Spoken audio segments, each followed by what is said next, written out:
Bienvenue dans le magazine de la lettre de l'acheteur. Des articles extrêmement intéressants sur ces matières premières qui font bouger les marchés.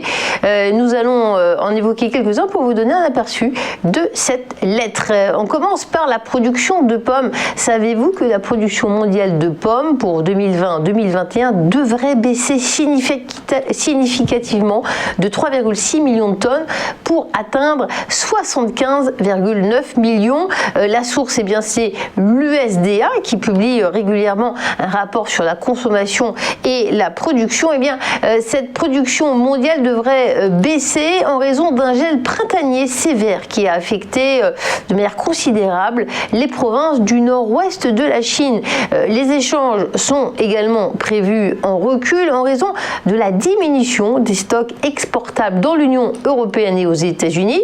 La production de la Chine, par exemple, elle est estimée en recul de 1,9 million de tonnes à 40,5 millions de tonnes en raison d'une gelée de printemps dans les provinces du Nord. Ça a affecté la floraison. Alors, même si la production totale est en baisse, on s'attend à des volumes plus élevés pour les fruits de qualité inférieure. Et ça va stimuler les expéditions vers les marchés de l'Asie du Sud-Est qui sont sensibles au prix et ça fera passer les exportations à 1,1 million de tonnes. Voilà un article que vous pouvez lire et approfondir sur la lettre, le magazine de l'acheteur. Un autre thème abordé, ce sont les céréales. Avec cet article, dans quel état peut-on trouver les cultures américaines avec les fortes températures? Oui, il y a eu en ce mois de juin plusieurs jours successifs à 30 degrés, voire plus. Comment se porte le blé, le maïs, le soja américain? Apparemment un peu moins bien qu'avant.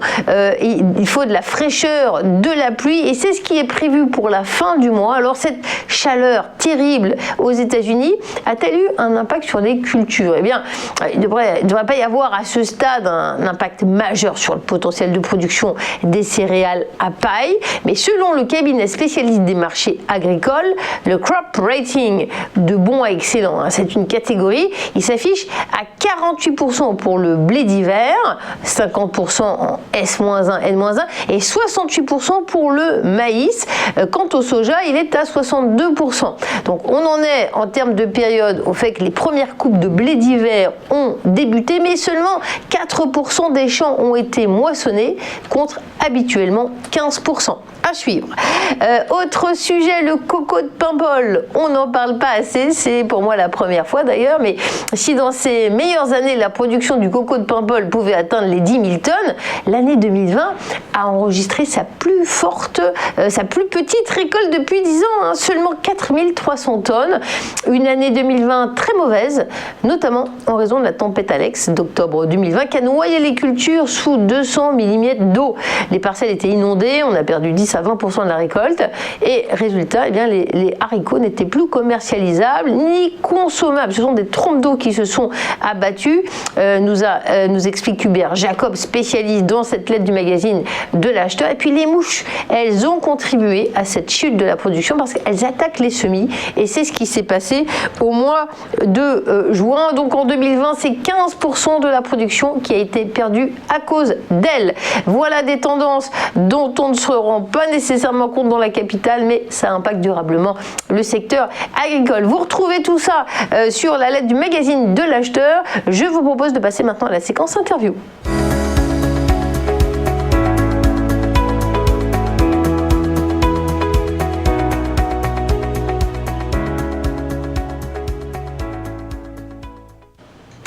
Dans le cadre de l'interview, nous sommes avec monsieur Serge Labarbe. Il s'occupe de la grise de Bazas, éleveur de bœuf gras et affineur. Il s'occupe également de salaison dans une conserverie de bœuf. Bonjour monsieur Serge Labarbe. Où est-ce que vous vous situez géographiquement et quelle est la taille de votre cheptel précisément? Alors, la grise de Bazas, c'est un petit élevage d'une cinquantaine de têtes qui se trouve au sud de Bordeaux, à 40 km au sud de Bordeaux. Voilà, elle représente... Alors, c'est une race qui s'appelle la race bazadaise et qui est la race emblématique du petit village de Bazas. Voilà. Très bien. Et cette activité, vous l'entretenez, vous la développez depuis longtemps? C'est de père en fils? Comment ça se passe? Alors non, au départ, moi, mes parents avaient un élevage, mais un élevage laitier. Donc, rien à voir. Après, moi, je me suis dirigé dans le cadre de mes études, après vers l'industrie. Et c'est au détour d'un relationnel avec le fils de mon voisin où on a décidé, effectivement, il y a maintenant 4 ans, de monter un élevage de race basadaise. Alors, ça s'est pas fait du jour au lendemain, vous comprenez bien. Mais voilà, notre objectif, c'était quand même de protéger cette viande et cette race qui est en voie de disparition quand même, puisqu'on n'a que 8 à 10 000 bêtes en France. Comparé à la blonde aquitaine, il y en a 800 000. Donc vous voyez, le ratio est dans de quelle nature il est. Donc, alors, je vous écoute. Oui, non, si on parle de qualité de viande, hein, je croyais que vous aviez fini votre phrase. Il semblerait que votre type d'élevage, hein, finalement, ça produit une viande qui vraiment est destinée aux fins gourmets. En termes de qualité de viande, vous pouvez nous en parler ? Ah oui, bien sûr, tout à fait. Donc, d'abord, ce qu'il faut savoir, c'est que cette race de viande à l'époque, ça a été l'ancêtre de la mécanisation. Donc, les paysans l'utilisaient pour faire les vignes et faire toutes les activités maraîchères et agricoles sur l'exploitation.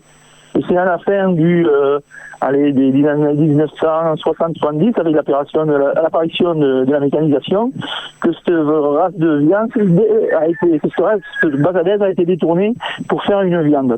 Et donc, comme les bêtes, c'était des bêtes de travail avant, elles étaient très charpentées, et elles donnaient, voilà, la viande avait travaillé, et elle donnait ce goût incomparable à cette race de Basac.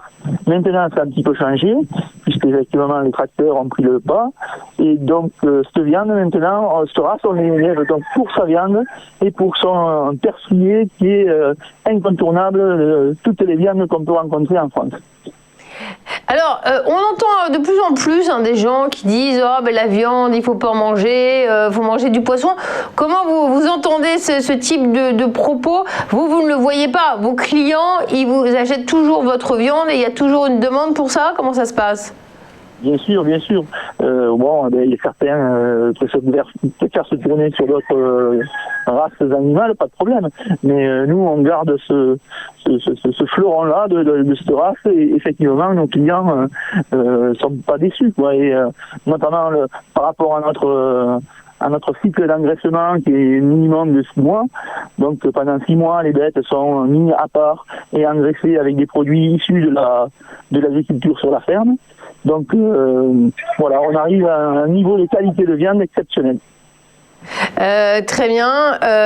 Donc là, vous êtes en pleine production de préparation de l'élevage, ou comment ça se passe là ? Il y a quelques nouvelles du cheptel.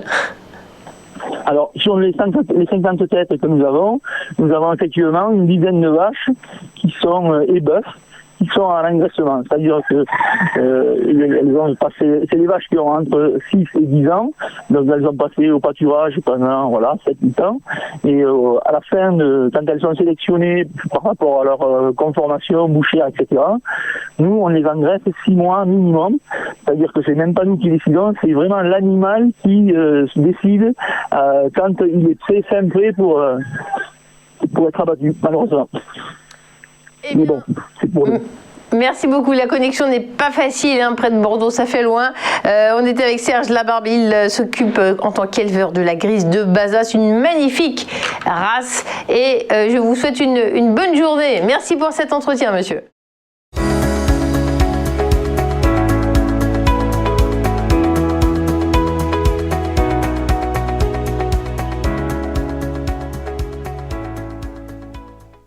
Et on passe à la séquence des commodities. Elle s'appelle la commo du jour. Comme vous le savez, l'homme du jour, le spécialiste des commos, c'est Bernard Prat-Desclos, président de Winwest. Bonjour Bernard.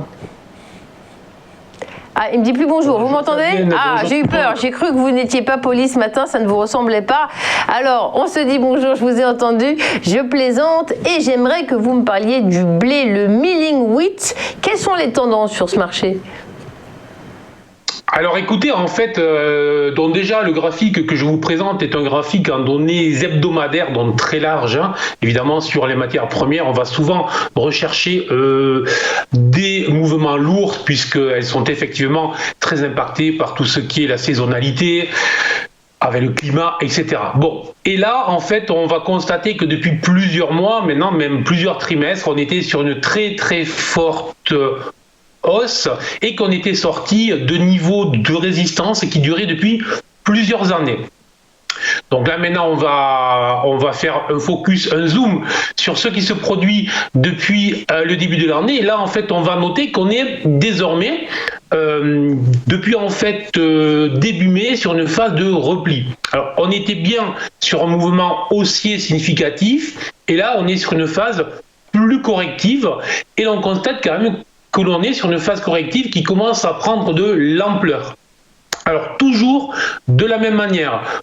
On avait une dynamique haussière significative. On attaque une phase corrective en tant que trader, en tant qu'investisseur, en tant qu'agriculteur qui va travailler sur les matières premières et sur les marchés financiers. On va s'intéresser tout simplement au niveau support. Donc on va regarder où se situent les niveaux support. Et là, on a un niveau support qui est très clair, en fait, qui est situé autour des 200 € et l'on s'en approche désormais très fortement.